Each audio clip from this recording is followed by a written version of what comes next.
Hello everyone, welcome back to my channel. मी कोमल तुमचं अगदी मनापासून स्वागत करते. दिवसाची सुरुवात ही नाश्त्यापासूनच केली.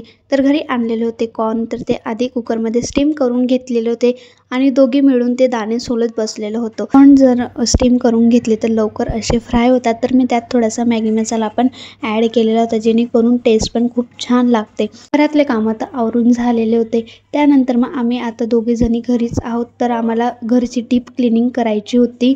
तर दुकानाला थोडासा स्टॉप दिलेला आहे.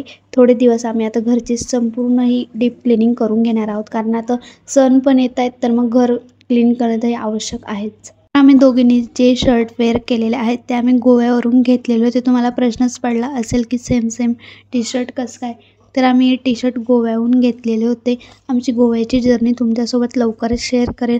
ज्या काही माझ्याकडे क्लिप्स असतील त्या आम्ही तुमच्यासोबत लवकरच शेअर करायचा प्रयत्न करेल.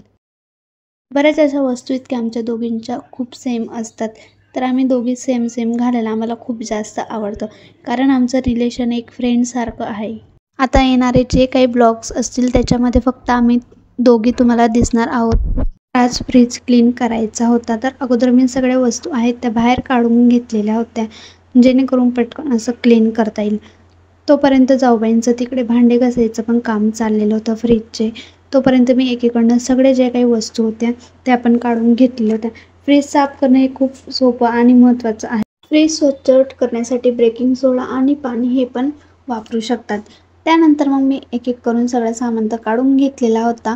त्यानंतर मग एक घासणी घेतली आणि स्वच्छ असा फ्रीज माझा क्लीन करून घेतलेला होता, जेणेकरून पटकन असं डाग पण निघतील. डाग तर नव्हतेच, कारण 15 दिवसातून एकदा तरी क्लीन करत असते.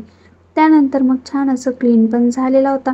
एकीकडे मग आमच्या गप्पा पण चालू होत्या कामं करता करता दोघी जणींच्या.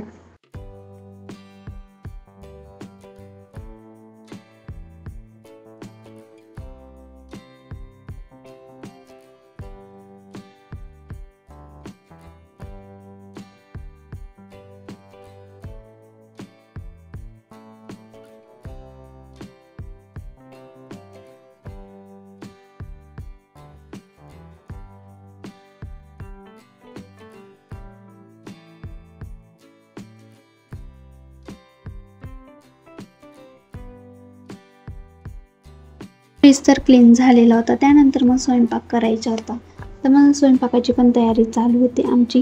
तोपर्यंत जाऊबाईंनी एकीकडे गंगाफळ पण कट करून घेतलेलं होतं. तुमच्याकडे गंगाफळला काय म्हणतात मला नक्कीच कमेंट करून सांगा.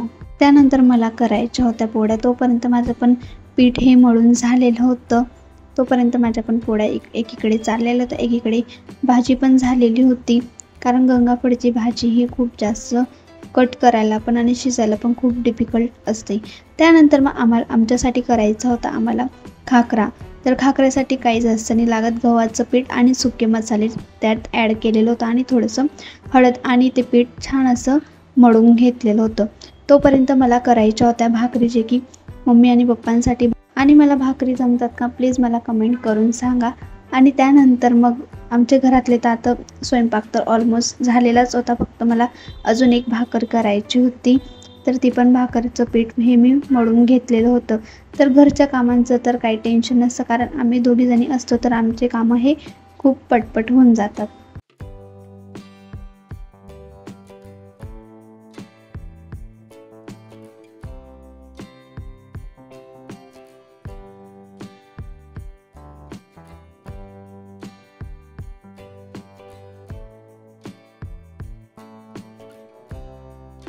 भाकरी तर झाल्याच होत्या. त्यानंतर आमच्या दोघांसाठी आम्हाला करायचा होता खाकरा. तर जाऊबाईंचं चपाती लाटायचं काम चाललेलं होतं खाकऱ्यासाठी. जसं आपण चपाती करतो सेम तसंच करून घ्यायचं, फक्त त्याला तूप किंवा तेलात छान असं शेकून घ्यायचं आणि कडक होऊ द्यायचं.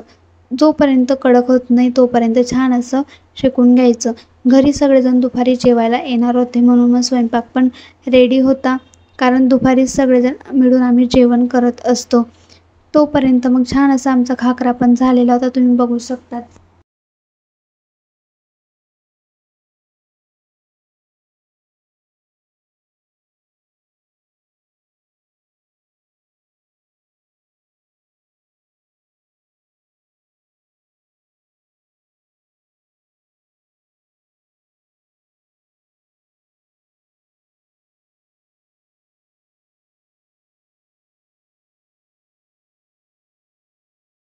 दुपारचे जेवण पण झालेलं होतं. त्यानंतर मग आम्हाला हा रॅक पण आवरून काढायचा होता. तिथं पण खूप जास्त असा पसारा झालेला होता. तर मग एक करून ज्या काही मेडिसिन होत्या त्या पण एका टोपलीमध्ये काढून घेतलेल्या होत्या. सगळे मेडिसिन म्हटलं तर जास्त करून आमच्याकडे आयुर्वेदिकच मेडिसिन असतात. रॅकमधला पण सगळा पसारा हा काढूनच घेतलेला होता, एक करून, जेणेकरून छान असं क्लीन करता येईल. चला तर मग मी आता माझा व्हिडिओ इथंच एंड करते. आपण भेटूया नेक्स्ट ब्लॉगमध्ये.